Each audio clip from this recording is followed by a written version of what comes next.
You know what? If I'm slightly uncomfortable and it pushes me out of my comfort zone, it's going to mean that I'm growing. Mm, You can't grow if you're always comfortable. If you yep. have the luxury of being comfortable all the time. Yep. So, and I Totally. feel like, man, I have been in a lot of discomfort in those years. So I'm like, Hmm. must be growing. So I take it like that. Every opportunity that's made me slightly uncomfortable, I've ride the wave, go with it, Hmm. and see what comes out of it. And I'm always like, I'm so glad I accepted that or I did this because that led to this. You're listening to the Brave OT podcast with me, Carlin Neek. This podcast is all about empowering occupational therapists to step up, level up, blaze some trails, and maybe engage in a little conscious rebellion in service of our profession, our clients, our work, our businesses, and living our mission wholeheartedly. We are all about keeping it real, doing hard things, unhustling, being curious, exploring, growing through our challenges, and finding joy, fulfillment, and vitality as we do so. Really, we're OTing ourselves and each other. I hope you love this episode. Welcome back, Brave OTs. I'm really excited about this podcast conversation because it's going to hit home for so many of you who have been trying to balance personal growth with running a business. Today, I'm chatting with Jessica Earle, a participant in the Activate Vitality program and an incredible occupational therapist who's been on quite a journey of transformation, both personally and professionally. Jessica's story is all about navigating survival mode, overcoming overfunctioning, and finally finding a sustainable way to work that aligns with her values. She talks about how the stress of constant transitions, moving across the country to starting her private practice, pushed her to take on too much, and how she reached a point where something had to change. In this episode, we dive into how Jessica restructured her business, shifted her mindset, and found a balance that allows her to thrive without burning out.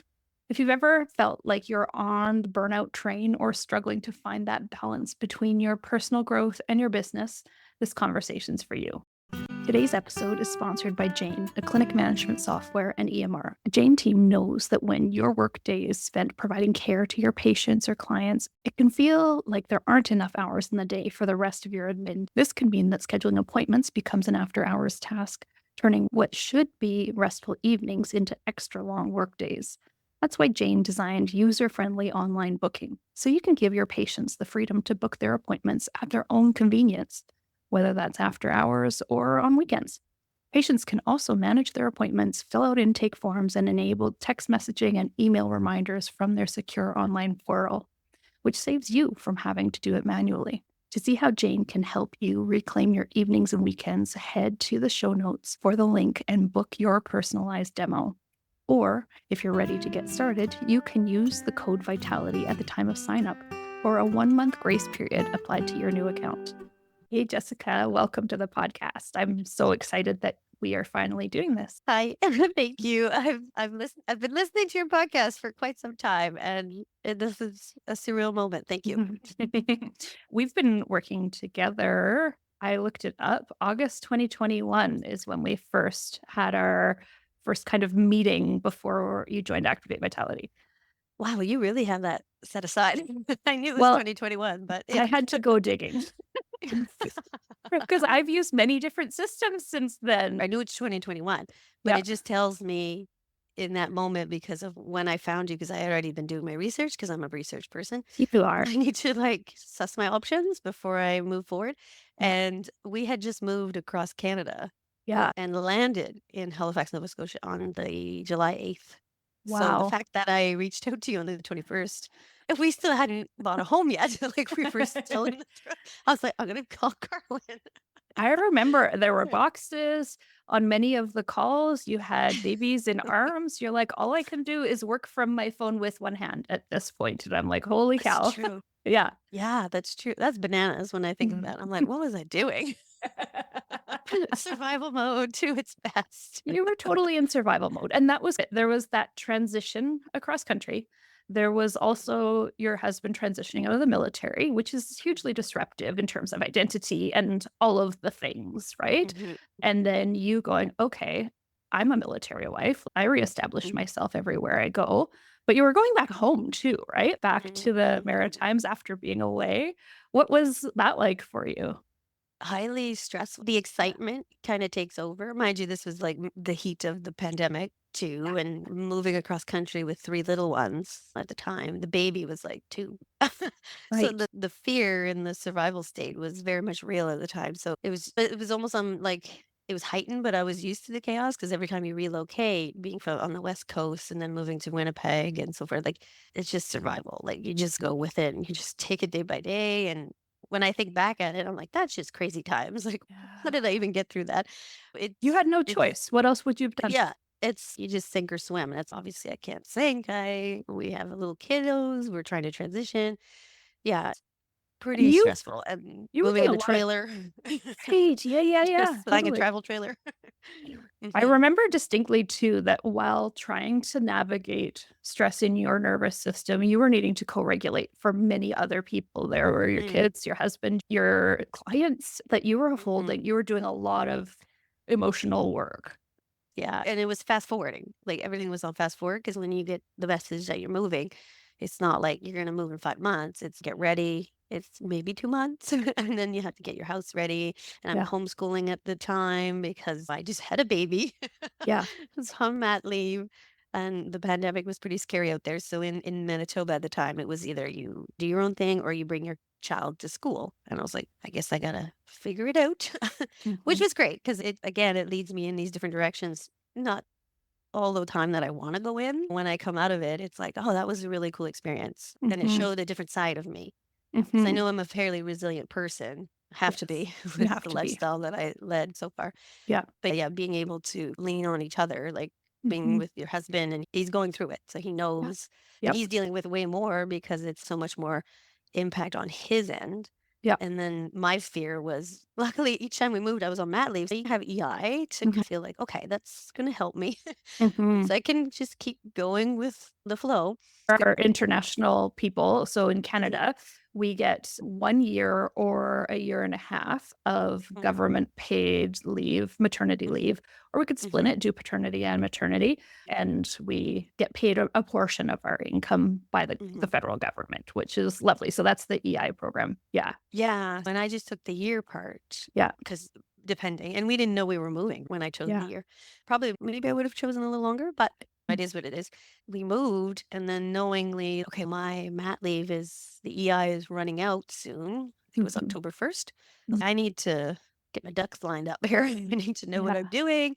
And at the time when you're out of province and you're applying for jobs, it's almost like you have an X on your file already Mm. because it's like we don't want to bring somebody from another province across. Like there were so many factors with that. I almost couldn't get into the maritime bubble because of my vaccines. So there's Yeah. different layers of I think I was 2 days prior to leaving Winnipeg and I had my last vaccine and that's the vaccine I needed in order to get through the border. Everything was Right. just extremely tight and the stress was crazy. Yeah.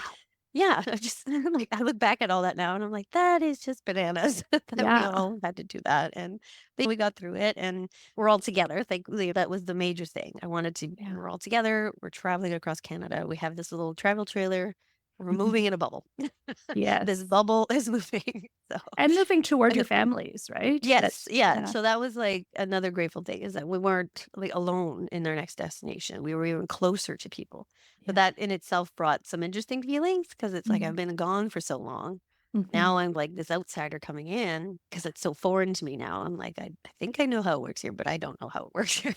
Yeah. So Yeah. really starting from scratch, like really it's almost like I have to reinvent myself every time I had to move and Mhm. make connections and talk to people. But the Which you're time that used you to, like, you're I used to that. am, Yeah. yeah, but it was always in person. Yeah. All my interactions were always in person. So when I landed here, you can't just go out and meet people at the time because there was Into still the so many pandemic. Yeah. yeah. So it's, how am I going to meet people? How am I going to meet Right. other OTs? So then I was like thinking about it and I talked it over with some people and they're like, oh, connect with the Society of OTs in the area. And so it was always very email, virtual, phone calls at the time, but it really just forced me to, again, to get out of my comfort zone and Mhm. really step out. So then I joined as a volunteer to the Nova Scotia Society of OTs here. Mhm. And then, yeah, and then I slowly started meeting people. But I've always heard yourself saying, or other people that I listen to online, you plant the seed and then Mhm. you wait for things to grow. So now I'm And in like, the meantime, you think the seed's a dud. because nothing's Exactly. happening. Yeah. You're like, "Great, there was some flooding. It's just never gonna come to fruition." What was that for? Oh gosh. But, But you know, they do. every They take a long time to Mhm. sprout though, a lot of these seeds. Oh, everything, yeah, and Yeah. because of my experience in relocating, reinventing, I knew that don't say no to opportunities, just be open to it, see what comes out of it, even if you just have a really great conversation, and I'm a social person anyways, so this was really great for me to just, "Oh, I could talk to you. Mhm.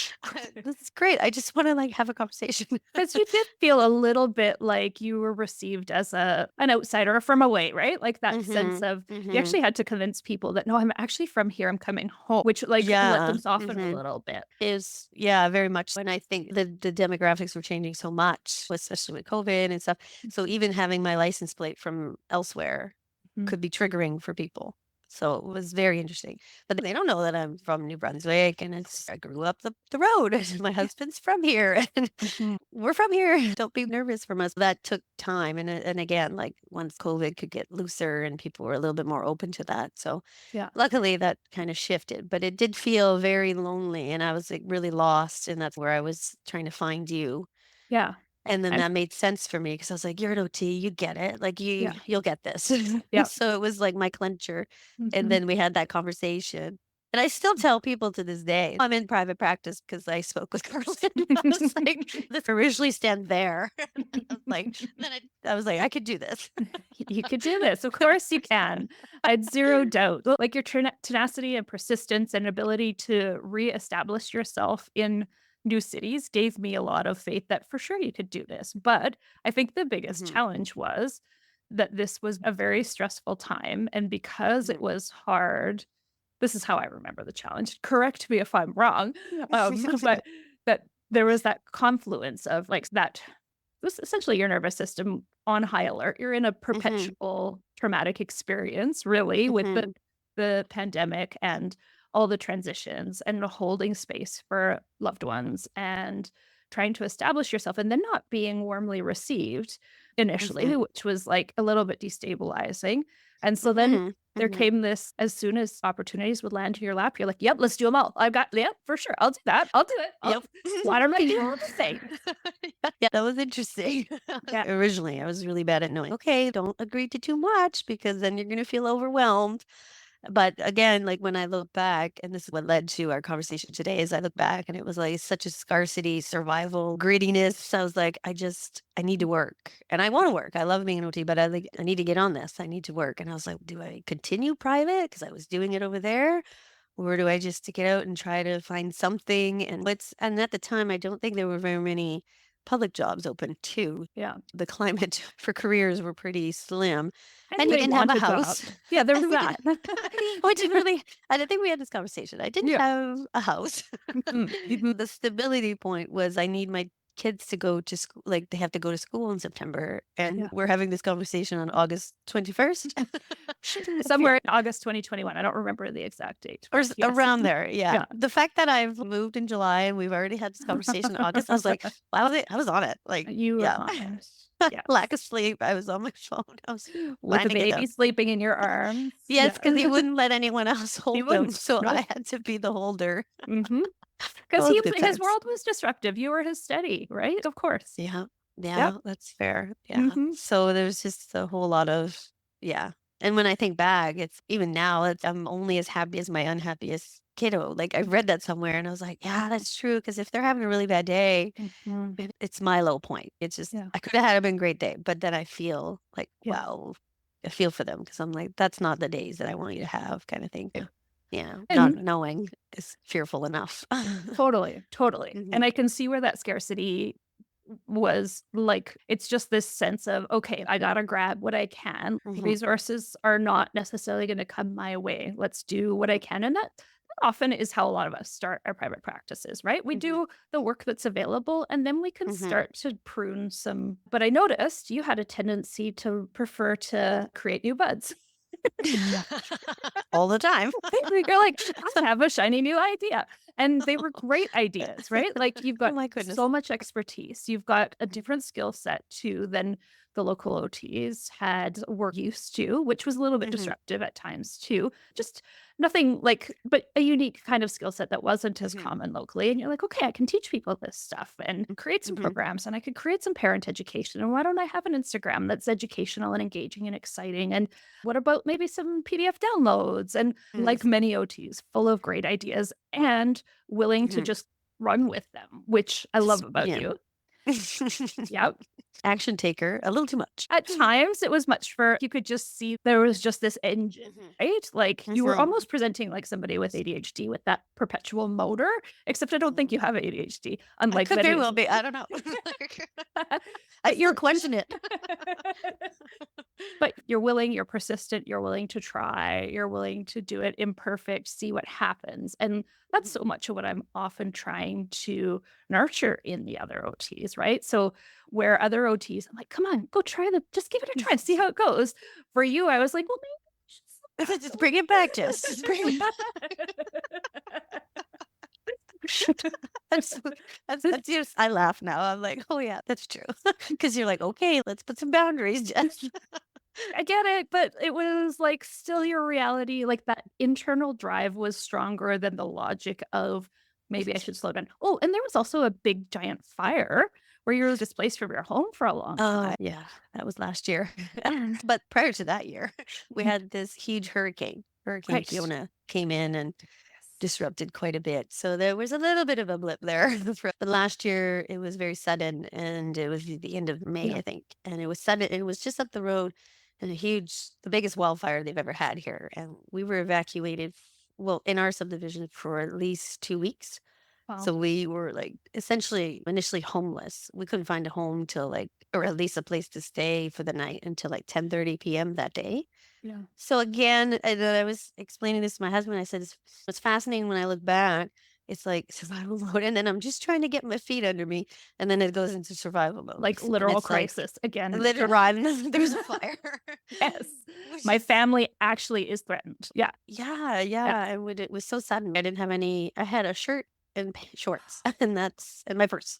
And Yeah. then once we knew we had all our families safe, then Yeah. you could start thinking like, "Oh yeah, I need diapers. I don't have diapers." Then you start to kind of panic. And I think I processed it okay at the Mhm. time, but then Mhm. I look back and I guess if I was treating somebody and I heard these stories, I'd be like, "That is so traumatic. That's insane." But I then might to have said me, those things to you. Yes. you could have been paid, just like couldn't work. All my work Nope. stuff was in the house that I didn't know at the time could be potentially gone, or Mhm. I'm in the house. Like we were lucky enough to have our house, but like the state of mind I was in, I never viewed myself as a oh woe is this me. I don't know. It was just like okay, this is really bad and it's very upsetting. And I did have my moments and stuff, but when I look back at it, I'm like, yeah, I guess that is traumatic.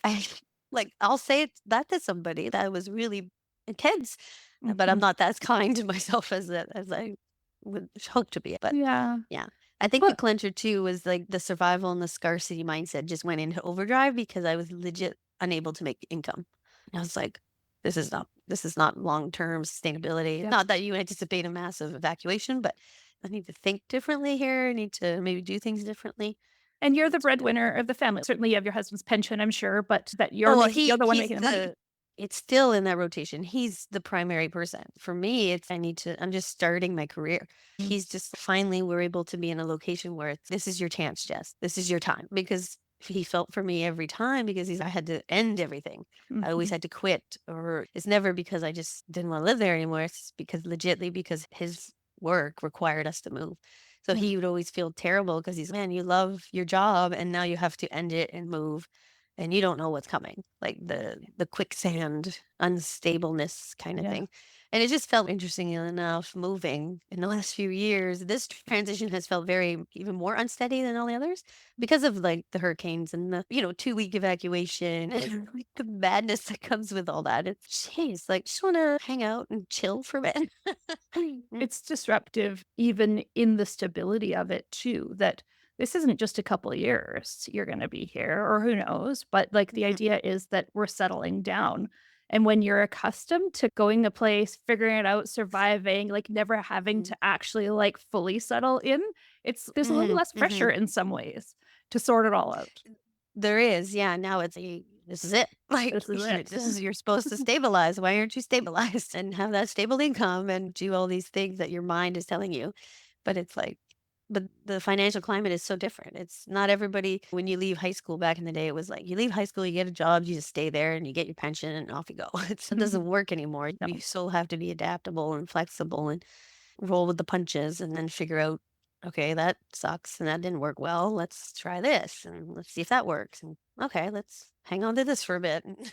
Do you relate this at all to the thinking clients who are accustomed to a certain amount of chaos that Mhm. when there isn't chaos, Mm.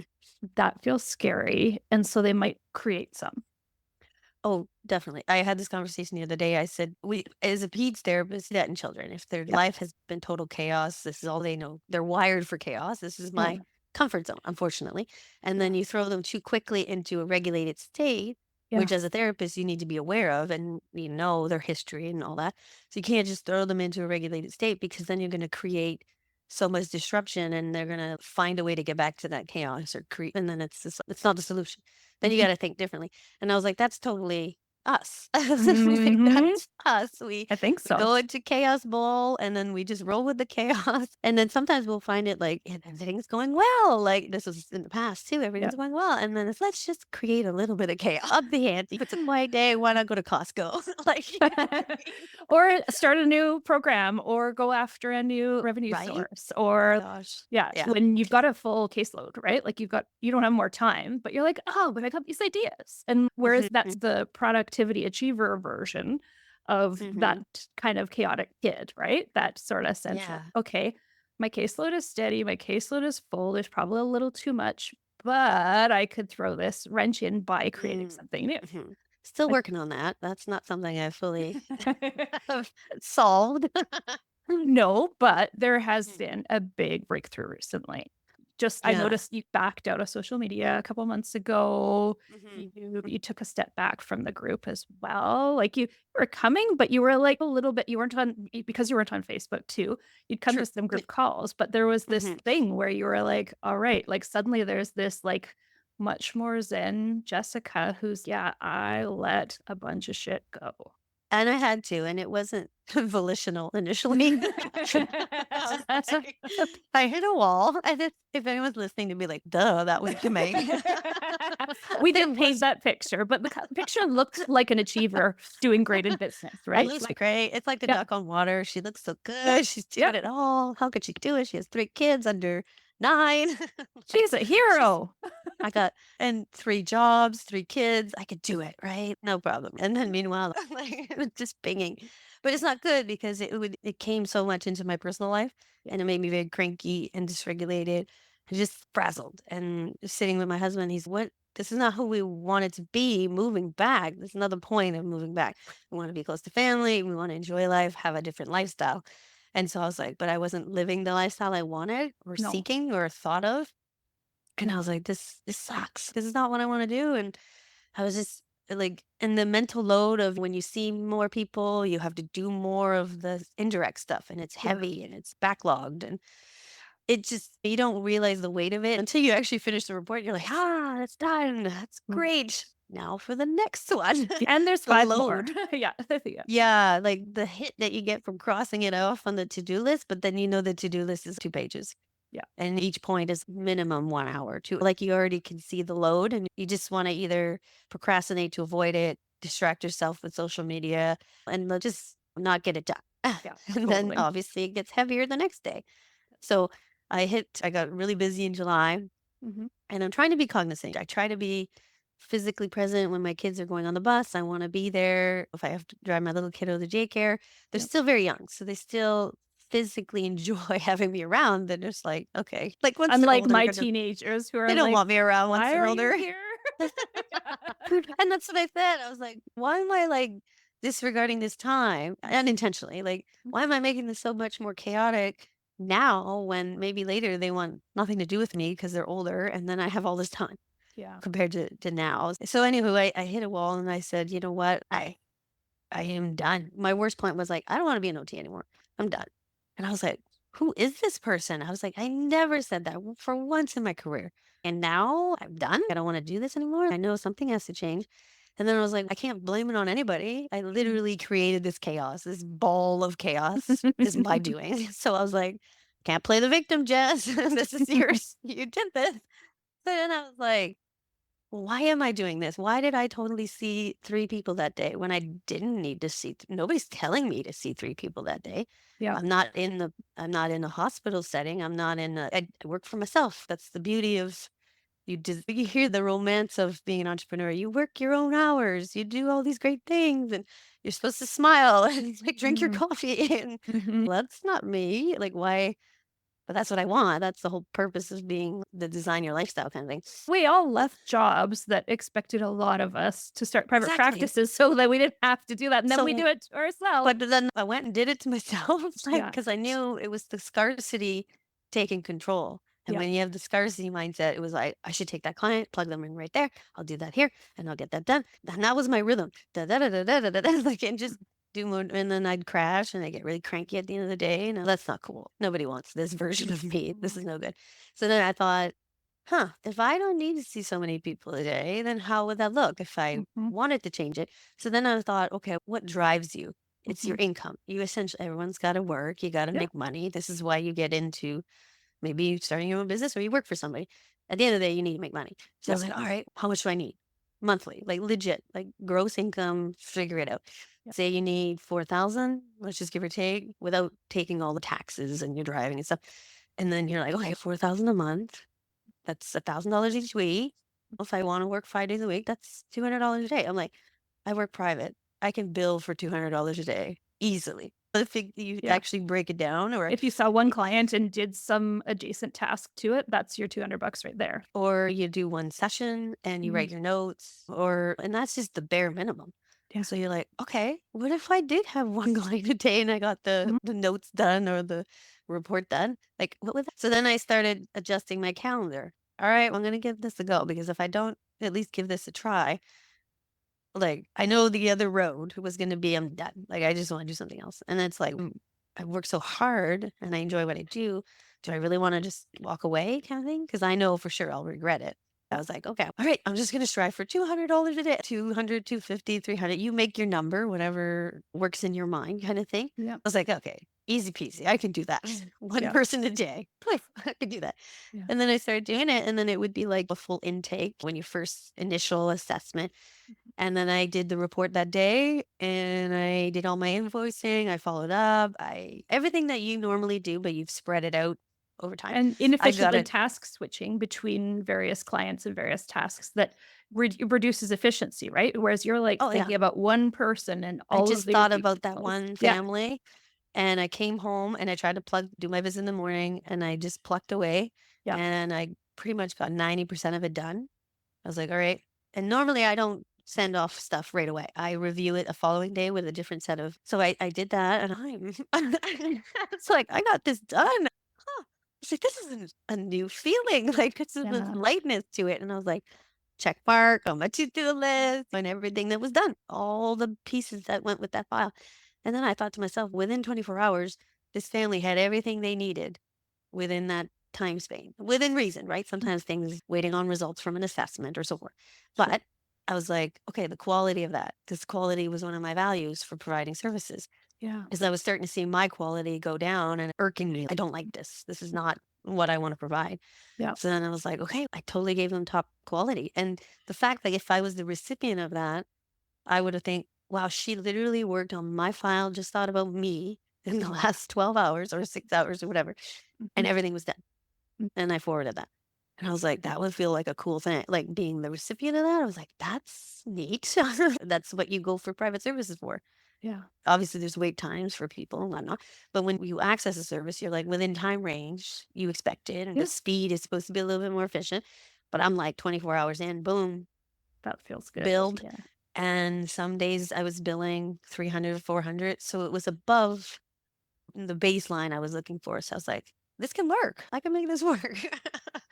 And I just started, and it's very intentional because every time somebody wants to plug in, you can't just go in your calendar and just be like, oh, I'm just going to add that to that day. Cause then you go back to what you were doing initially. So then you really have to be like cognizant like really aware. No, if I'm seeing that new person, that's a report for the rest of the day because that So needs that to get done. yeah, And it would the speed of my report writing was like it was just flowing so quickly because it was just legit right there, it was right? fresh. Like Yeah, you didn't have to go look up, "Was this that I didn't family or have to that look at my family?" notes. Or You know how you have to go back and look at your notes and mhm. I didn't need to. I had No. it all here Yeah, because the brain just registered it all that day. yeah. And it was just like boom. I was like, wow. I was like so surprised at my own efficiency. I can be that efficient. Huh. Wow. Kind of thing. And I legit my hours were like 9:30 in the morning till about 2:33 because Nice. that's the school hours for That's my the kids. dream. Yeah. Isn't it? I Yeah. was like, why am I creating a life that I was trying to potentially get away from or not enjoy, but I've Mm, created my own way? So, no, I'm an entrepreneur. I can design my own schedule. So, why aren't I designing it better? I'm mm, in my own way. So, again, like I'm at a point now where I've been doing this for almost 2 months, mhm. 2.5, give or take. Yep. So, I'm still dealing with the mental load from other things that I'm tweaking and finishing off. But legitly, whenever I'm seeing someone, at least within a week, if I haven't completed everything, at least within a week, boom, done kind of thing. And whenever I'm pre-planning things, I know it's like a report or anything heavy that goes with that particular file. I Mhm. reserve an entire day. Mhm. Mhm. And the bonus in that is if I'm done, I'm like, okay, oh, maybe I can tweak my website because then I don't feel guilty.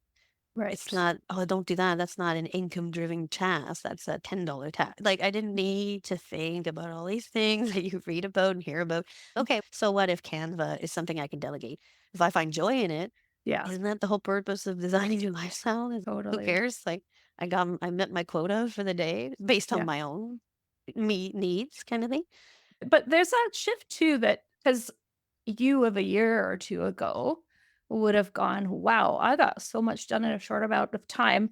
Now I can take something more on. Why don't I spend my Mm, afternoons on this other project or fill it with another contract?" And you did not do that this time. Like, you had made a clear decision that values alignment needing to shift, you need like, you saw the burnout train coming, right? You're well, mhm, I look at mhm. the 12 stages of burnout, and you're well halfway through the list at least, really Yeah, starting to, like yeah. yeah, just I letting go probably of was in I probably was in I don't know your stages of the list kind of thing, but I do remember Googling it and I was like, "Am I burning out? Is this what mhm, burnout feels like?" Because there were days I just had no drive mhm, and I didn't want to do anything. I was maybe teary and I was like, "What? What's going on with me? This is not me. I don't like this person," kind of thing. And even my husband, "What's going on? This is not you. And what can I do? And how do we shift mhm, this?" But again, this is my doing, and I yeah. created this storm of madness that I was like, this.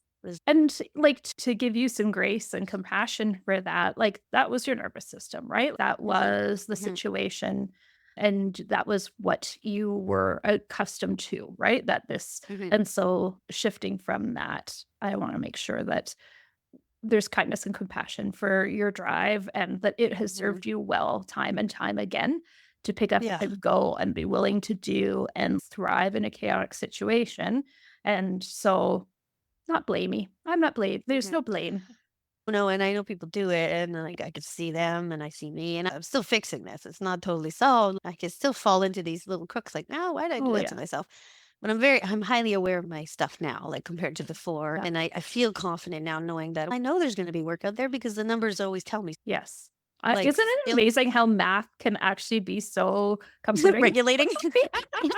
I use it all the time to go when I'm Yeah. panicking, "Oh, no, it's a slow week or a slow month." Like, I need to Mm. go back to my, like, scorecards and reports and pull out and go, "Oh, still a great quarter, still a great year, we're fine." Yeah. Oh, I know because I remember I think we had this discussion. I was like, why am I thinking I'm never gonna make money? I made money up until this point. Like Yeah. maybe it fluctuated kind of thing. Legit, the only time I did not make money was because I was evacuated. I Right. didn't have a home, like we didn't have a home. Yeah. So I don't foresee that happening. Right now, I could do this. Even if it's like this little experiment I'm doing and it gets really low, I'm very fortunate. I feel very grateful because my husband, he's very good with covering everything. Yep. But knowing that financially, okay, maybe it is going to be a little low, but I Mm. know If I want to do more, I can easily do more. Oh, and that's usually my go-to thing, right? More chaos, I'll do more. I'll do more. I'll do more. I'll just do this extra case. But the action piece I love, it's almost like a hit for me. I love the Mm, action. I mm, love the communication, the in-person stuff. I love it. Like I could be in a session for hours and yeah, I just thrive in it, but come out of it and say, okay, now you got to write about it. You're like, oh, don't really thrive in that. Obviously, we don't be yeah, therapists for the documentation portion of it. Yeah. no, So I knew that kind of shifted, but it was the mental load. You know how mm, we always talk about physical load and our diet, our bodies are tired, but like my mental load was so beyond that. I was like, this is bananas. This has to shift. And if you have listeners thinking, okay, that's great because she's in a private sector, she can control her schedule. mm, I work in a public sector in a hospital in the Francophone community where I'm from. yep, And that's a place where you have to count your stats. You have to show that you're seeing people. You have yep, to get your work done. You only have set amount of hours. There's a different format. You can't mm, just be like, "Oh, I'm not going to see anybody today." It doesn't work that way. right, Like for example, last week I was like, "All right, let's test this out. Let's test how I'm going to keep what I've been working on, yep, but in this type of environment." So I said, "Okay, I'll see 3 people a day." Which is a good number, but mhm, I was like, "I just need these little bit of blocks in between. mhm, I gotta get some report stuff done." I knew ahead of time, obviously, there's gonna be report writing, and when you work in the public system, there's different programs you have to enter and your stats and so forth. yep, So, I think I cracked off because I only go for, like, short blitzes, so I think I saw 8 right, kiddos in 4 days, which it's a fair bit, and there was, like, 1 or 2 no-shows and stuff, but the fact that I walked away at the end of the week and I have a very minimal load brought with me. Normally, in the past, I would have been like, "I'll just do the reports when I get back, and not a big deal, and I could do all that." But I'm like, "Nope." I first day in, first report done, second one in, notes done. My mindset was like, "I am walking away at the end of this day with yeah, something done." yeah, So that and then the no-show happened. I was like, "Okay, yeah, I'm gonna write a report from the day prior." So it was like, boom. I wanted to see if it was possible. I know some people may not be able to do that in the environment, but it's you have to be realistic. Yeah, mhm, if you want me to see 10 people, do you even want any reports from those 10 people? Because that's actually something I need to do ethically. And like from a therapist perspective, we have to document what we've done. yeah, So you can't ask me for one and not give me compensation for the other. Public system, right? totally, So I was like, if I'm seeing these people, I need and they know, right? They're really great about it. They give me the time or whatever I need. But I was like, no, I'm not walking away from this day with nothing written. I was like, I'm gonna and it again, that's where it was so much faster to write everything down. And I give myself grace in the sense that well, it's not gonna be a perfect report because I'm mhm, just gonna put everything I know down. yep, And the next day I just tweak it and I formalize it and you make it better. yep, But at least the weight, it's that mental weight that I never mm, knew I needed to release. mhm, And I'm like, the moment I figured out how to get rid of the mental weight was like, this is what people are striving for when they talk mm, about work-life balance. I was like, mhm, huh. I was like, it was like a mm. little like light bulb. I was Actually, I read a book a few years ago because the way you actually framed, like, striving for work-life balance, like, that there's this it's presented in this book I read, I don't remember what it was called. I think it was called The Work of Myth of Work-Life Balance or something like that, or that was the subtitle. But this idea that we go through seasons where we need to Mhm, work more and seasons where we work less, and that essentially work is a part of life. It's an important part of life. We spend a lot of our time doing it, and therefore it shouldn't be put in opposition to life. If the work column and the life column, that if you were to do it like a spreadsheet, the way mhm, calling it work life balance is almost putting a negative on the work, like that's taking away from mhm. life Yeah. or it's tipping the scales. Mhm, And so that idea that ultimately making work workable, right? Making work fit mhm, in, making work, especially like when we have a business, it better be serving your life rather mhm, than mhm, depleting it. And if it feels like it needs to be on a negative column, compared to your life, maybe that's maybe we need to do some work, but it would it arose by any other name, right? Like this sense of you were out of feeling out of balance in whatever way, right? You're mhm, dysregulated and feeling stressed and not and feeling like you just needed to work more. And then something switched and you do feel more regulated in all of your roles, more in mhm. control of your time, more control of your Yeah. choices, not driven by Mhm. fear or scarcity. No, because I can feel it when it comes Mhm. up. I'm very aware of it now. Yeah. There's always gonna be more room to do more, but I'm gonna have more time to do that later, like, when my kids are not needing me so much. Yeah. Because I thought when they tell you to put aside, what is your dream life or what's on your vision board, Mm. you can make it all fancy and pretty. You want the finances to work, you want the nice car or whatever kind of thing. And at the end of the day, I like the freedom. Mhm. That's what you go for, the flexibility, the freedom, Yep. and more time with your kids. Yep. Not necessarily I need to go on holidays and do all these things. It's just I want to spend more time with them. The fact that I'm here every morning, almost every morning, I make the breakfasts, I hang out with them. There are times when I have to go away from work and stuff, but when I am here, Mhm. even my husband has noted you just seem different. You seem less stressed. You seem happier. I'm smiling more. I'm not teary. Like these are all very within the short amount of time that done this switch. I'm like I feel like my shoulders. I can just you know I feel lighter, and there's other things that I need to fix, and there's a lot of stuff that I'm still working on that I need to get that done so I can move forward with even more Yep. efficiency. But you know what? I'm still in this transition phase. I'm still like working on it. And the amount of it was an eye opener the other day because I was sitting there and I thought, oh my goodness, did I see that person? I have to make sure I saw that person.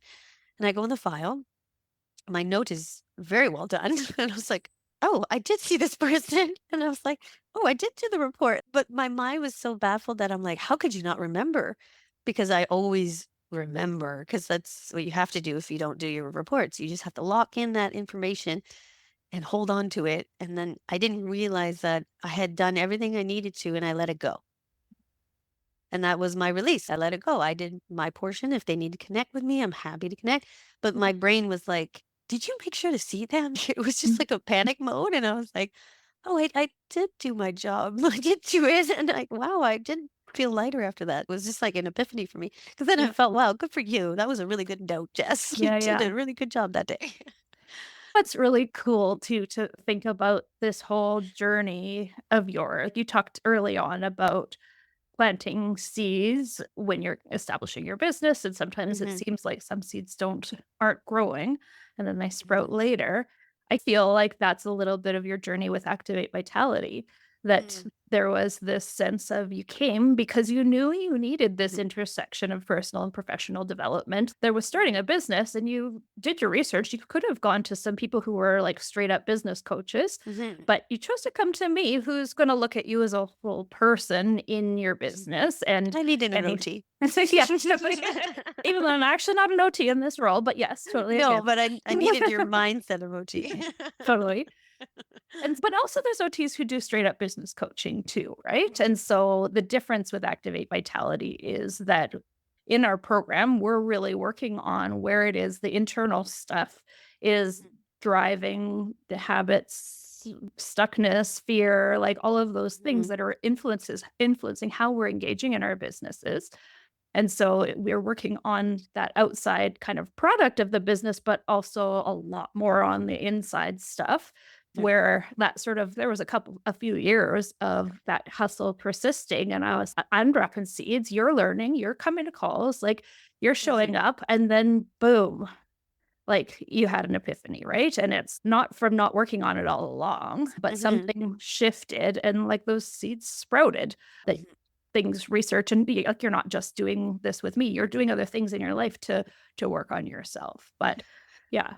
Yeah, it was one of those things, and I read a lot of books, that's why Yeah. and I do the self-help books, I just it's like Skittles, like, I just take it in, Mhm. and it's not without knowing, not with it's not like I just read it and I put it aside and I never think of it again, it's just like it's all in there. It's Yep. just waiting for the moment to be like, "No, that remember that thing you read?" Like, Yeah.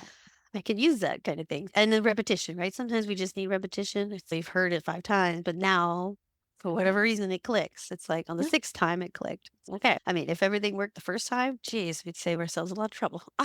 So But there's readiness for change, there's capacity for change, there's like the Mhm, environment you're in.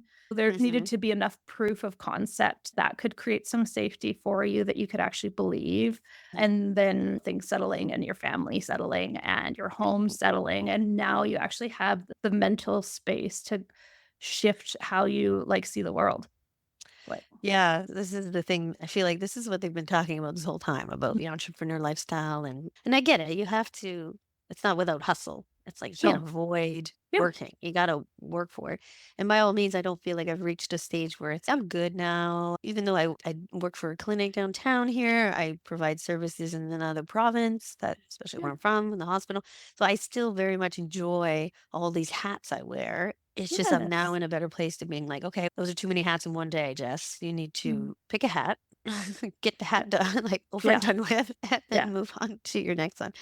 Yeah, it's a lot of intention and self control. You Mhm. have to be very like, internally motivated. So again, I was at a point where it's either I do this or I don't do this anymore. I was at a point where the alternative was like never again.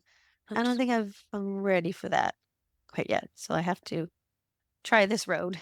Try this other road that I haven't tried yet. And what huge in that story is that awareness where you couldn't even see what was going on fully. You're looking hindsight, you can go, wow, Mhm, like how on mhm. earth? And now you're like, ooh, I see where that's creeping back in. I can feel where that's creeping back in. Whereas before Yeah. you're like, yeah, this drives me. Let's go. Oh, Right? more, more. Yeah. Yeah. Yeah. And now you're like, hold up, we don't want that. And then Yeah. you've also created some Mhm, structural boundaries within your time. You're like, no, I see one client for an intake mhm, in a day so that this process works for me. I can't fit 2 clients in that day. Certainly you could, but you're gonna fitting the mhm. reports in and all the stuff in But that everywhere didn't work, else. yeah. I Yeah, could, but it didn't work out, yeah. yeah, totally. It's who are you kidding, Jess? You wanna see all these people, but you're not gonna be able to get all that other stuff done. Yeah. And we lose track because we always think it's a session. I gotta Mhm. be there, physically be there, but we never block like 3 hours a day for a report or which some of them are pretty tedious. It'll take you 2, 3 hours and it's for good reason Yeah. because we have a lot of value to provide. And it's good to show that. I think our reports really showcase our talent and our skill set when we're out there, even though we think never nobody ever reads it. But then you have this one day where you have a doctor that says this is such a great report, and you're like, yes, this is exactly why I sit down for hours on end to write them. Yeah. It's just for that little bit of hit, that endorphin rush that you're like, okay.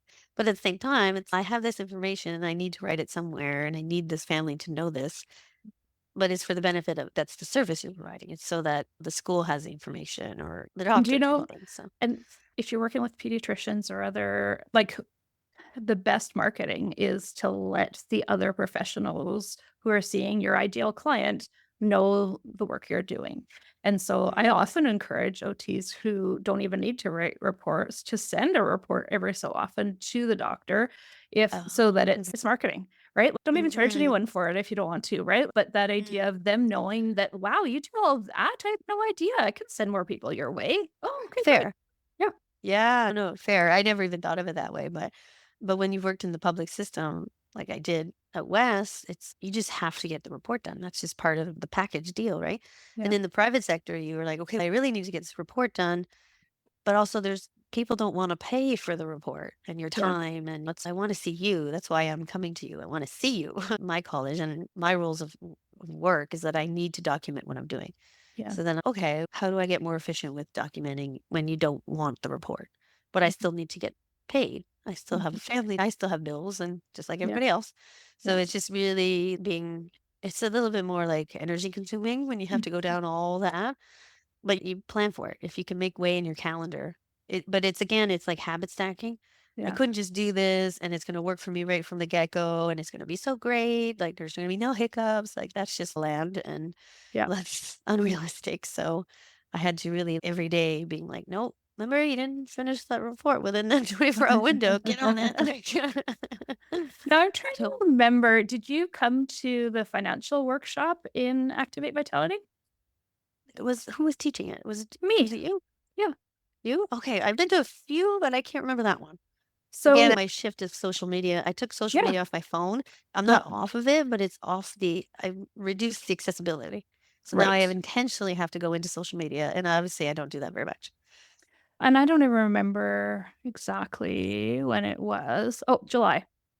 It's so if you go Oh, into Keep that Growing was my crazy Together, month. it was, yes. Yeah. If you go into Keep Growing Together, and so for our listeners, Activate Vitality is a 6-month program for therapy business owners who want to thrive as whole people within their businesses. without the hustle. And then some people choose to stay after the 6 months. And there's this keep growing together membership options.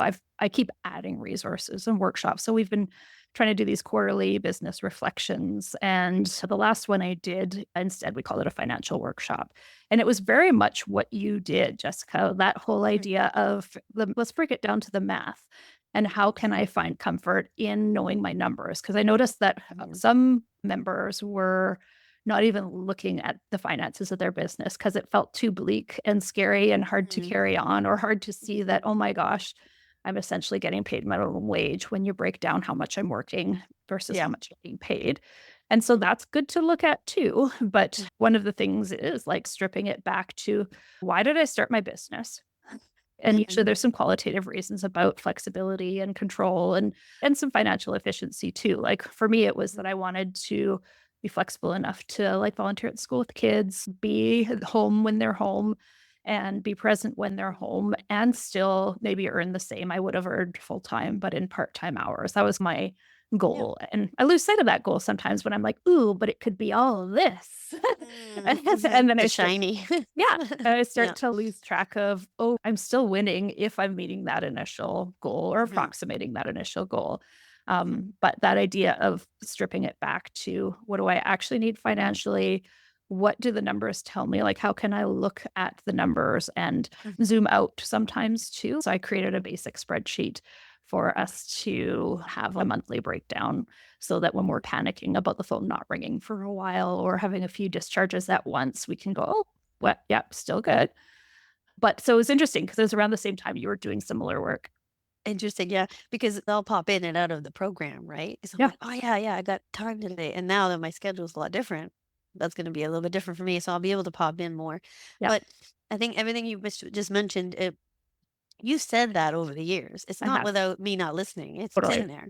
So the fact that I was like, it just needed me to hit that obvious wall that I was like, I knew was coming. Yeah. I just need to hit that wall, and then I'll make those changes.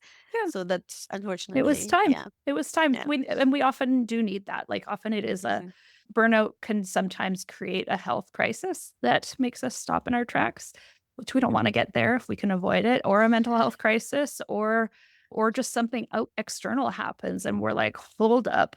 Life has a whole different meaning now," right? I've lost somebody I love or mhm. something like that, and what is all of this for? Let's strip it back to my values. And if you think of all the hiccups we've had, the hurricane, and those are all moments where I was like, "What am I doing?" Again, like, the walls were put up for me, and it was like, "Oh, I gotta hit my head against," like, "Why do you gotta learn the hard way?" Like, "Can't you just listen to me?" Kinda thing, those situations. I'm sure there'll be more walls, and then I'll have more epiphanies, and I'll shift some things along the way. But in terms of your program, it's nice because I'm one of those long-standing participants Mhm. since 2021, August. Mhm. It brings me comfort knowing that I can just come in, come out, but I've Mhm. learned from the way, and there's just I needed to hit walls for me because that's just Mhm. the style I'm learning from kind of thing. But it's good. Like it's making me grow kind of thing. So Yeah. Aw, yeah. I'm Yeah. so grateful And for then all you. the participants that are in there, because there's some people I still haven't met because I come at different times. Yeah. But there's the regulars who I know who they are, and I'm like, oh, okay, I can Mhm. connect. And and it was just not, especially in the beginning for me, because it was just another way to connect and talk to people. So I was, Mhm. man, I feel so lonely, especially with the pandemic. I Yes. just want to talk. And when you're on mat leave, right? You Yeah. just want to have this adult conversation. Totally, totally. I'm pretty sure I bought a timeshare by mistake when I was on mat leave. I was like, "Oh, somebody to talk to. Great." I had to get out of it. But yeah, different when I think back of the 2021 me, 2022 me. You keep It's growing. And do you know what? I think that's why I call that extension keep growing together is I don't like there's not gonna be a time where you arrive and you're finished growing, right? Like that no, it's no. just we're a constant work in progress and we're always growing in new ways. And this is you're coming into just a nice pace era that I can do this and it doesn't throw my nervous system off. I can Yeah. stop. Yeah. Mhm. It's again, I'll preach these things and I'll teach it. And I Mhm. was like, I need to turn it around and I need to keep applying it, which I do. I'm a parent. Like we all have these strategies and working in beats therapy. Sometimes it's I know too much. I just put Yes. my blinders on kind of thing. But again, I was like, okay, I keep asking parents like they're so dysregulated. How do we find your triggers, stressors, and Yeah. find you solutions? Because if I need you regulated in order to regulate your little one. Yeah. I'm like, very much my life. Like, I need to find some regulation here because I'm going nuts. I need to switch this because it's not good. And I didn't like my moods. I just wanted to feel lighter. So I feel like I'm headed in the right direction right now. One of the things that I loved what you were saying there about the group being really helpful because I think a lot of people, and if I remember too, when you started, you were tending to send me a lot of DMs. What about this? And what about that? I'm like, go put it in the group. Like that, Oh, go, yeah. or Mhm. can we chat about this? Bring it to the group call. And you're like, "Well, Yes. Yeah. this. And I was like, bring it to the group. And because a lot of people don't know, I need one on one. And now you're fully like, "Oh my gosh, these are my people, these are my supports, this is my Mhm, network. They're mhm. here to help me solve I get problems. it. I learn from the things the way they've made changes." What can you tell me a little bit about that? Because I'm sure there's people listening who are like, "Oh, I'd love to get coaching from Carlin, but I don't wanna join a group." What would you Yeah. say about your own Which journey? my initial intent was like, I just need to talk to you. I need to pick your brain. You need to help me here because I was in survival mode kind of thing. I Yep, wasn't necessarily looking for a group at the time, but yep, I knew that's where you were heading and it made sense kind of thing. And yep, then I would slowly branch out and throw, but I think it helps being on the calls because then I was like, oh, okay, listening to what they're going through. I was like, oh, yeah, I could totally relate to that. I might not speak up right away or I'm just here to mhm, watch and learn. But I've been doing this since 2021. I show up and I don't know new people, but I like it because I'm like, "Oh, okay, where's this person from and what are they doing and mhm, how does that work in the UK or like kind of thing." So I enjoy it. And whenever I'm talking, I'm like, "Gosh, is this helpful for anyone or is this purely for me? Because I just need to like throw this out there." And just even DMing some of the members yeah, just one on one sometimes. I mean, like, hey, I know you do peds. Like, I want to pick your brain for a quick sec. So that's good. It's mhm, just I feel like there's just a common ground because I know those mhm, people sought you out for such and such reason, yeah, and it probably relates to what I'm doing. And then I also see like your posts, mhm, burnout or people like me when I saw the go and yes, and I was like, oh yeah, lines up perfectly with me kind of thing. mhm, So then, yeah, it just felt like your own little tribe and yeah, people that you knew the common ground. But there's no judgment. That's yeah, the nicest thing. yeah, 'Cause you can go social media, it's all full of judgment. But mhm. once you enter this kind of world, it's like a little protected bubble. Do you know what? I found something. I know you dig some polyvagal theory. So Yes. this book, Dead Dana Anchored. Oh, Do you have yes, this Dead one? Dana. No, I do listen about a lot of stuff from Dead Dana, but Page 41, Anchored, page 41. or 49. So she says, exploration filling your autonomic tank. But halfway down the page, it says, from lonely to connected. Paulo Neruda, Ode to Burgeonings, wrote, and one by one, the nights between our separated cities are joined to the night that unites us. In today's world, we seem to be more focused on individuality and often assign more significance to our separateness than our connections. We need to remember that our capacity to flourish on our own is built on a foundation of first being safely connected. And even as we move from co regulation to self regulation, we never lose the need to be safely connected with others. As long as we're alive, moments of both co regulation and self regulation are necessary for well being. Mm. And this is why Activate Vitality works, right? And we need to keep going with this stuff, right? We need community. We need to not be alone. We need connection. And that creates the safety from which we can be creative and do innovative things. And it just hit me like a light bulb too, because when I was out west, I had an amazing team. This is who Mm, I was connected with every day. It was in person. It was just my people kind of thing. And it was all from different backgrounds, different trades, but those people made me feel so regulated. And mm, that's where like I could be creative. I had no judgment and it's just free to provide a service and you want to focus on quality. And then as I moved, I had to lose my trusted community yeah, every time. Like I'd find one and then yeah, I'd have to let it go. And then I'd find one and let it go. So the fact that I came here and the pandemic always made it different, but I think that's what made it for me. The yeah, program was like, I found it. It's just yeah. a different format, but I found it. I was so Yes, disappointed I couldn't go to the retreat. I was like, ah, this is what I need. I need to be in person. But I yes. was like, all right, I gotta just plan the next one. Next year, we'll do it again next year. We Yeah. just for the listeners, Activate Vitality now has an annual fall retreat here in the Rockies, somewhere west of Calgary. This year I went to Kimberley. It was actually just last week, Kimberley, BC, with a couple Activate Vitality members, and it was Yeah. just lovely. And like it was a smaller group than last year, But in that way, it brought new ways of that being Mhm. like, it was actually like really a retreat for me too, because I didn't feel like I was trying to manage a lot of people and Yeah. Mhm. differing needs and hurting Mhm. people up or anything like that. We were just all of us in a cabin. Oh, no, it's beauty and the fact that you're on the West Coast, I'm just itching to get just see it again, smell it again. Aw, Yeah, wow. so, yeah, I'll have to plan the next one.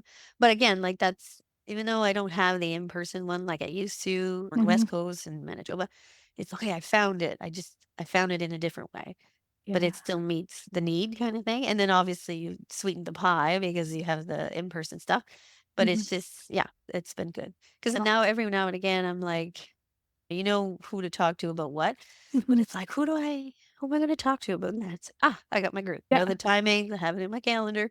I can pop in, pop out kind of thing.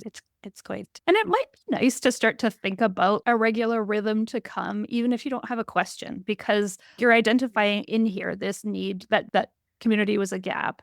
And naturally you've been around for years. So you don't necessarily need to be on all the calls or anything, but maybe there's a rhythm of twice a month Mhm, or something mhm. that might just maintain that sense of connection and community for you. And it's good that you mentioned that because now with me really clearing, like I Mhm. legitly You cleared got my time. calendar. I Yeah. got time. I'm Totally. the type of person that like, I do this to myself. I think I was like this as a kid. It's I can't get to that call unless I finish this. So then you feel like, Mhm. well, if I finish my note, then I can get to then I Yeah, can go do yeah. something fun. I should work and do Yeah. something fun.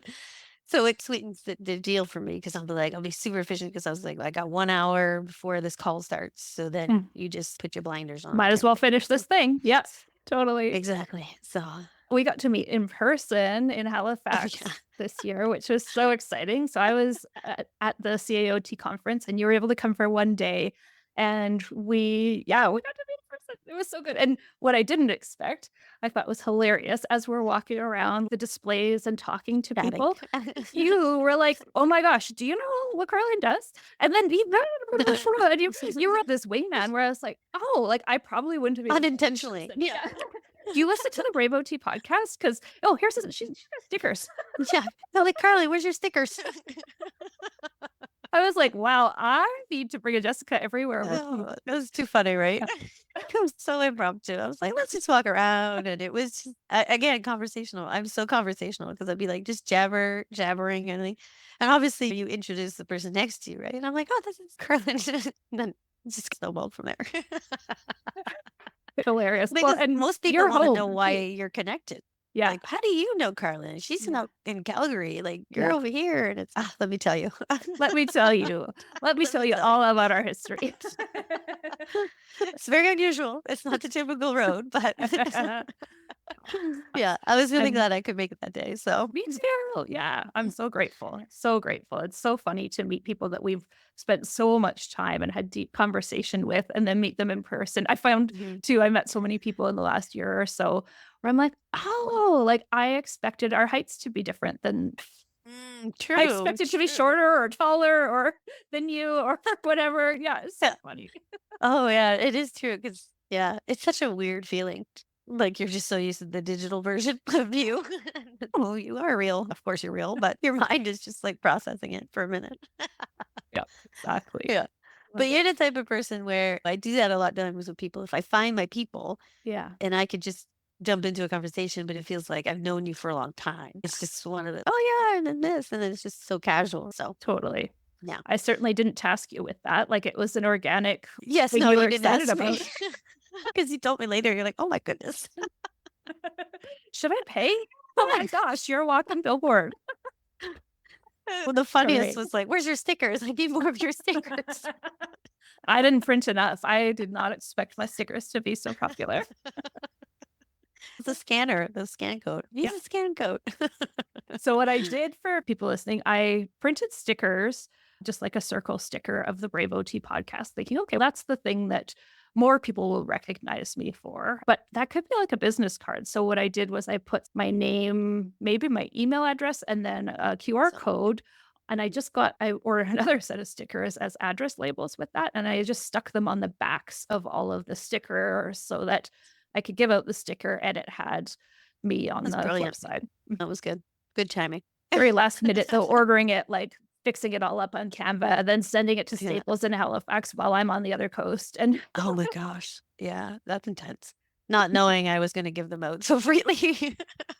more next time, more next If time. I'm around, you need a few more, Carlin. Thank you for sharing your story and your journey and all of the ups and downs and what you've learned along the way. I'm sure it's gonna make a difference for somebody who's listening right now and going, "Oh, that's me. Okay, I need Yeah, to listen up." 'cause I feel like I'm a lot of different versions of me because 'cause Yes. I'm always changing, and I get bored easily, and I need to, find the next challenge. Like many OTs, I'm the same, right? And I'm also coming from this place of I don't have it all figured up out, and every once in a while, I notice myself hustle up too, and Mhm, I'm like, "What is this automatic thing that happens?" And sometimes I relate it a little bit to my ADHD that I do need a certain amount of pressure to get things done, so then I go and create the pressure, mhm, but similar mhm. chaos thing too. There certainly didn't have an easy childhood, and there's lots of No. stuff in there. Yeah.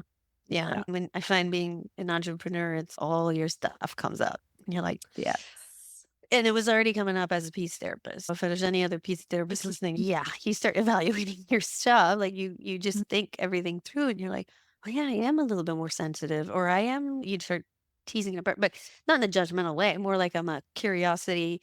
Oh Yes. yeah, that is like me. But whether or not I say like maybe I have tendencies of ADHD, but I don't see that as a bad thing. I think, wow, like say if I truly do, I feel very proud because like I've been able to become resilient and use my strengths and understand my challenges and kind of work with what I got. And I mean, obviously life is hard and you have to be flexible and adaptable, and that's not easy either. Yeah. Sometimes you just don't want to be flexible, and I don't want to be adaptable. I just want to be left alone. Yeah, totally, Yeah. totally. I had my own epiphany the other day and where I'm often it was about activate vitality, but one of the places where I tend to hustle, actually, it feels like obsessive overthinking. So it's an internal hustle, is, gosh, I gotta figure out my messaging. What do people need to understand about activate vitality to understand that this is what they need? Because often it's, oh, it's mindset coaching. I'm like, no, it's not mindset coaching. There is some of that, but truly, Hmm. we will find our personal cracks when we make a professional move. And so if that's Yeah, going into that's private true. practice or Mm. going Mhm, into a big promotion or something mhm, like that, and it's, oof, I'm way out of my comfort zone, then we see all the places we need to do personal work. And mm, so we work on mhm, both of those, right? We're a community of OT business owners who can collaborate and co-conspire and bring more mhm, brilliant ideas and life experiences together. But we have to do a lot to do the work of the inside stuff because we can't mhm, separate out our personal and professional development. We'll find the mhm, cracks, whether it's avoidance, fear, stuckness, or overdoing, and mhm, perfectionism or burnout. Like that's all kind of pointing to the inner work we need to do. So we, as therapy business owners, as a community, are doing the inner work in conjunction with the how does that look in my day, in my performance, in my mhm. business structure, and how do I match those things up better? Yeah. Oh, it's never ending, really. No, Um, it's never it's ending. you just chip away and you found a new chip and you're just gonna Now that we worked that thing out, look at this other thing here that I Oh, can yeah. find. It's yeah, it's very shiny. And then you wanna go in that direction. Uh-huh. Totally, totally. Yeah. Do you remember what was that movie? Was it Fight Club? There was a person who was like a support group junkie. She was a character and she pretended she had all of these ailments because she loved going to support groups. Oh, oh dear.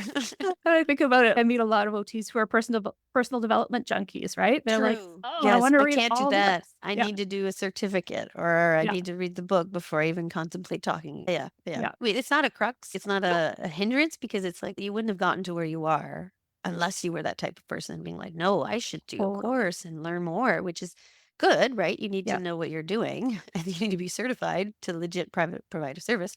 yeah, It's just sometimes it's like, where does the line, where do we end that? yeah, Knowing moving forward kind of thing. But I think OTs are really good at figuring that out too. yeah. I do know it. It's just a confidence thing. And that's where I lacked so much. Mm, Right. And then the mhm. confidence didn't happen because I was in such a scarcity mode. How could I be Yes. super steady and confident when I'm living in chaos? Right.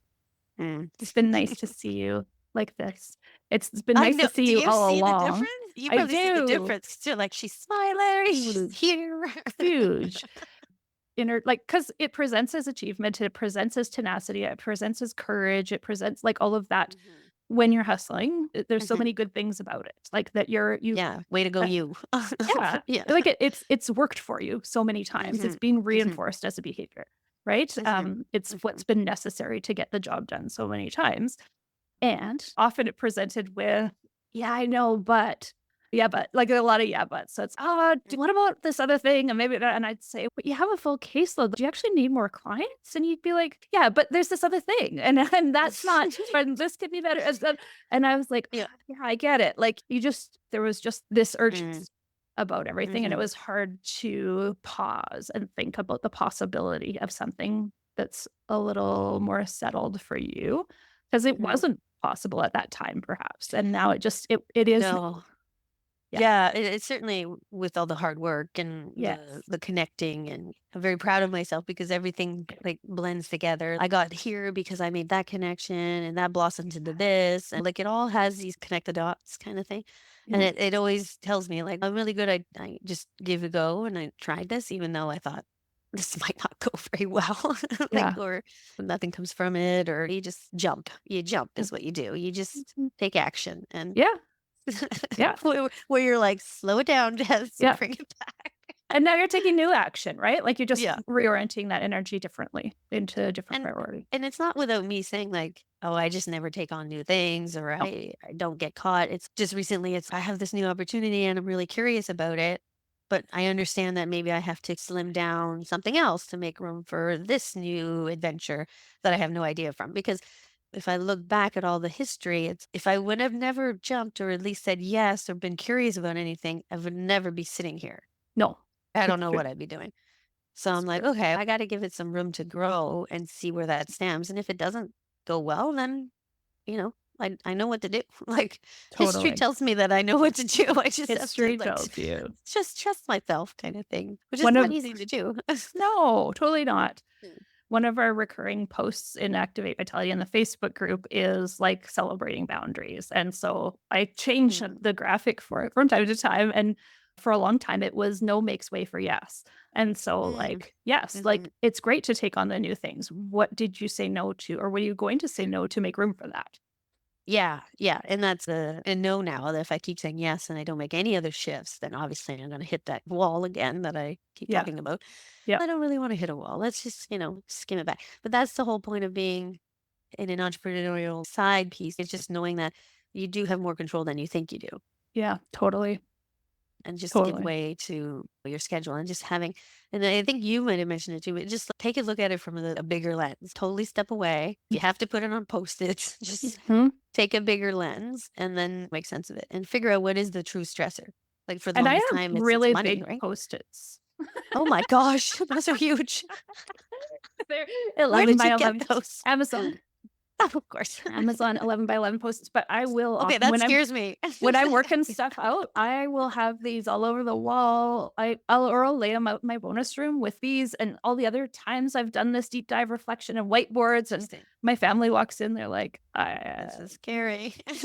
you're like the person on the murder mystery who's connecting Yeah. the Did dots you with the connect red the string." dots with the family thing? Almost. In my head, I certainly did. There were arrows. That one's on the wall over here now. Oh my gosh. I'd have like wall to wall with like connected dots if I did that. Yeah. And That's there is that inner drive and excitement and passion for our mhm, profession, for our careers, for mhm, the connections we're seeing. We've got all of these possibilities due to the nature of our profession.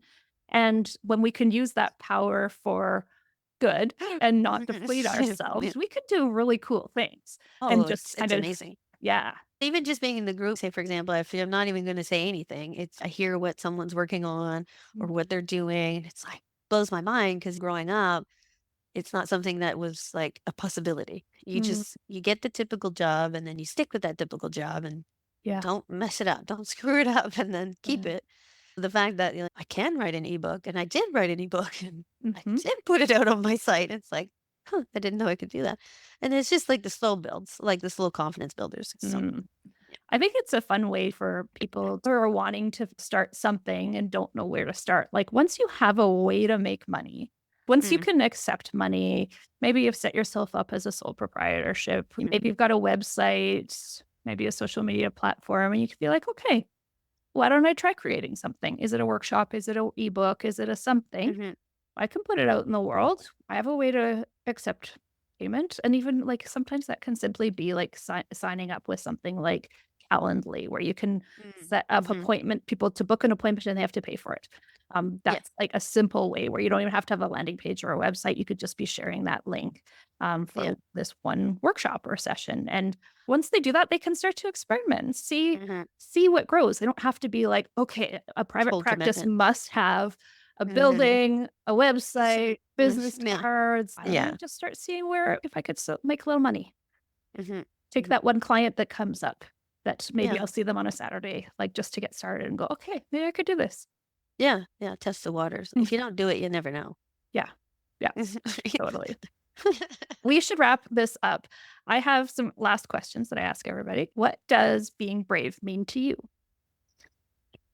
Being able to do hard things, but being able to recover from it, but not just like your onus of your own recovery, but having the support system around you. Because if I think back of all the brave things that I feel like I've done, I'm extremely proud of them, Yeah. but terrified me. Absolutely terrified me. All the easy things, I don't really remember those. Mm, I just remember you make the hard decisions and you're like deciding to go from Francophone high school to English university. mm. Okay, let's do that. And then deciding, okay, undergrad in English, I want to do my master's in French. That's not going to be easy, Oh, but it was a bloody hard decision.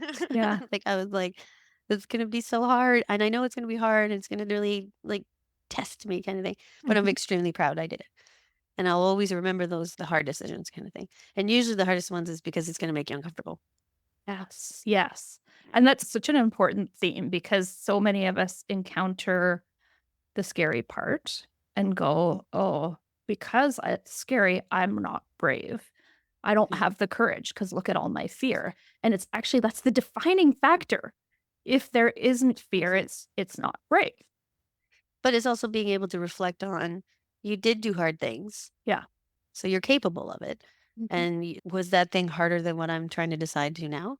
No, that was way harder what I did 2 months ago than what this is. So this is a no brainer. Just building your self efficacy. It's Yeah. I can do these hard things because I've done all. You can list it. I mean, but I said this to my husband one day. I was like, you know what? I gave birth, and it was three different types of labors and delivery. I can handle any of the. It's like this is gonna be easy case. Like from a I Yeah. never thought I could go thinking of labor and delivery, right? You just terrify yourself. And knowing that it was like now I look back, it was very different. C-section and VBAC. Everyone never went the same way. I was like, if I can handle that, yeah, I think I can post something on social media or, like, is it No, gonna it's really so and I did it. yes. And I Um, got through with it. And it's if I can get through that, I can put a you website together. you can do hard things. I could do I could do a website. Come on. Come on. But again, it just you think back, not everyone has the same, okay, it's labor delivery for them, or maybe it's just another scenario in their minds that it was like super hard to do, Yeah. but they overcame it. It's like, well, use that as a step builder. Like you can Yeah. do hard things. Kind of makes me like Glennon Doyle, I think the book Mhm. Do Hard Things. And Mhm. it sticks in my head because it's like, Mhm. yeah, not Mhm. you don't remember the easy. The easy doesn't make you feel as proud. Yeah.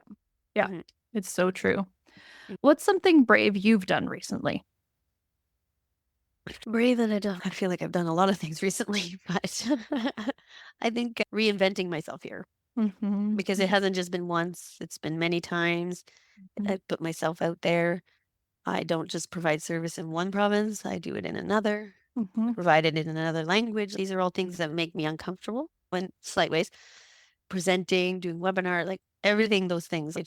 I almost use it as a barometer now. Mhm. If something comes up and I feel extremely uncomfortable or, oh, this stresses me out, but I'm excited about it and it stresses me, but I just don't like your mind is like, don't do it. Your mind's going to keep you Yeah. in the safe, Totally. like keep safe. Don't accept these presents. Don't do these crazy things.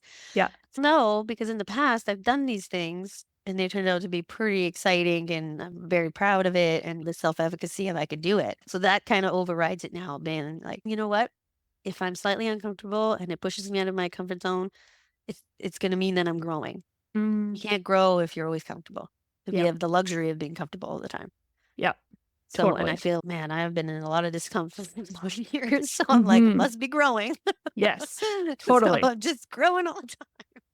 So I take it like that. Every opportunity that's made me slightly uncomfortable, I've ride the wave, go with it, Mhm. and see what comes out of it. And I'm always like, I'm so glad I accepted that or I did this because that led to this. And I wouldn't even have having a conversation with my mother the other day saying, I bet you didn't think I'd be doing this, right? Like you're doing all these different things. She's like, No. I didn't. I just 2021 me. No. Yeah. Yeah. Be like, what are you crazy, Carolyn? I'm not doing all that. I love it. Yeah, Then again, totally. it led me here. And if I wouldn't have Yeah. made those hard decisions, then who knows? Totally. I think you made every move along the way, none of it was a mistake, right? Like if even as No. we reflected on some of those things where it Mhm. felt Mhm. chaotic, you were doing Mhm. exactly what you needed to do to get through Mhm. that time. It Yeah. wasn't a mistake. It added to you being Mhm. here.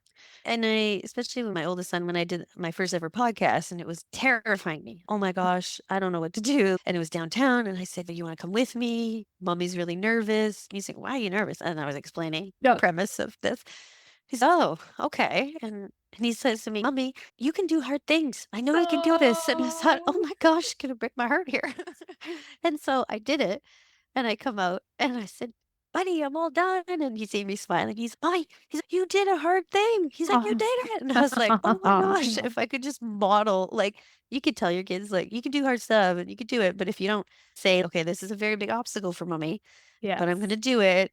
Thanks for coming with me." And then they seen it and he was like, click. And he's super aware and observant. But it was interesting that he flipped it and he's, "You're doing hard things, mommy.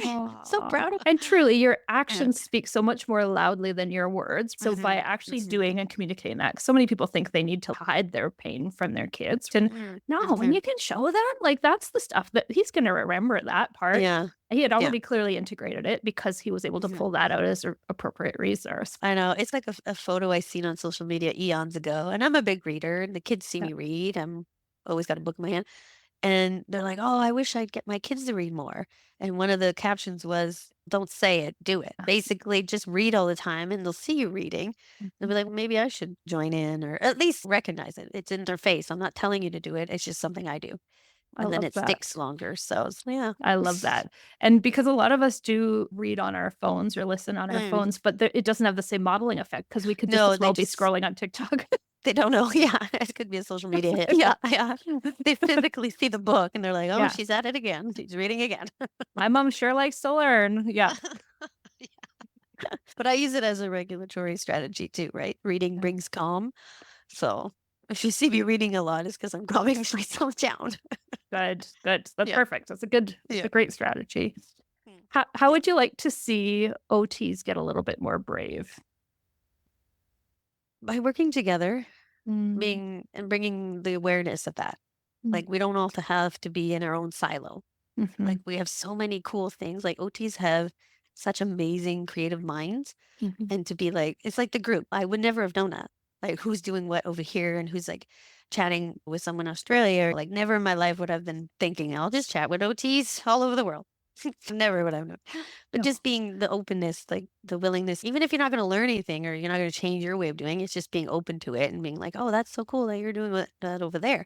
Mm, Because if I didn't have that mindset, then how would I have been able to adapt to every different province? mhm. 'Cause I have to adapt to I have to learn how they work here and what they do here and meet other OTs and other physios and other speech therapists, and, like, the gamut is just so large, so it's just being open to learn from each other. I Mhm. think that's a really big one, and just take your ego could get up, you meet some people and the ego's really strong, you're like, I just wanna know more. I just wanna learn. I just wanna connect." If you let go of needing to be the best or the winner or the one with the best idea and just Yeah, be there or to the be open. expert. Yeah, Yeah, yeah, exactly. yeah. And just Mhm, go, what can I learn here? How can I grow here? How can I yeah, contribute to other people's growth? Like, how uh-huh, can this be a collective experience?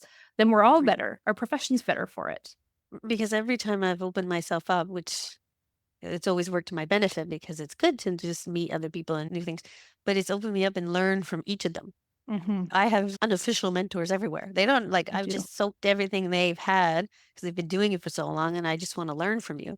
I don't know it all. I still feel like I just cracked the itty bitty surface of pediatrics and this realm of things. If I meet someone who's got 30 years experience, I'm like, "Can I take you out for coffee? Just a chat." Yeah. Just want to know a little bit about what you're doing. And it seems really strange to even just say that, but it's we don't do that enough. We don't just Mhm. want to like connect for the Uh, sake of connecting.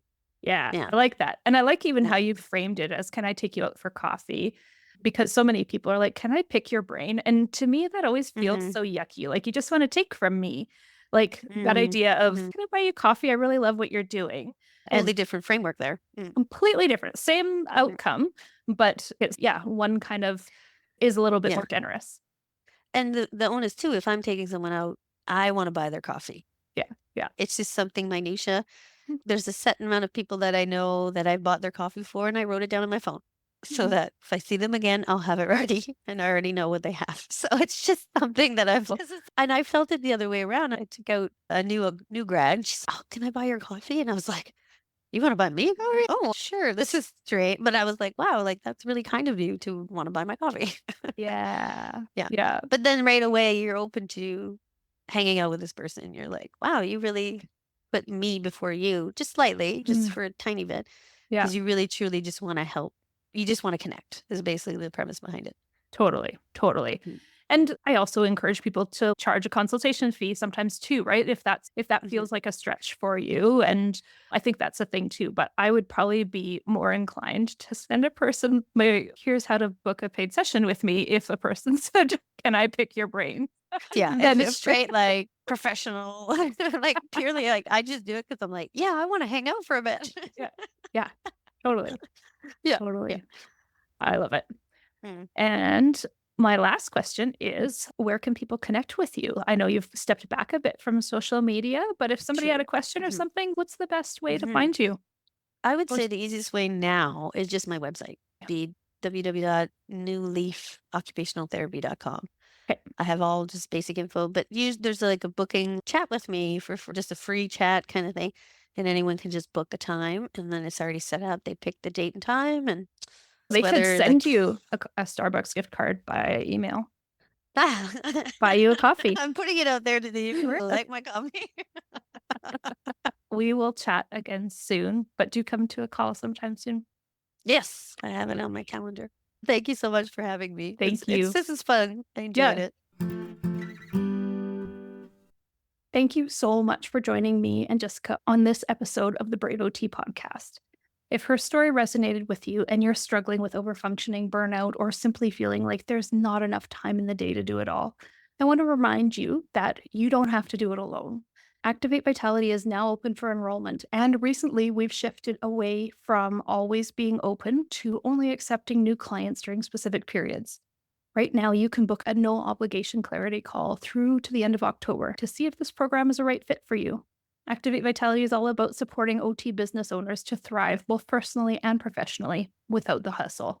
We focus on aligning your business with your values and building a sustainable, fulfilling career that adds to your life rather than puts it in opposition where it seems to be taking from it. If you're ready to make that shift and find the support you need, book your Clarity call now before enrollment closes on October 30th. The link is in the show notes to schedule your call. Let's work together to create a business and a life that truly aligns with who you are. As always, be brave, OTs.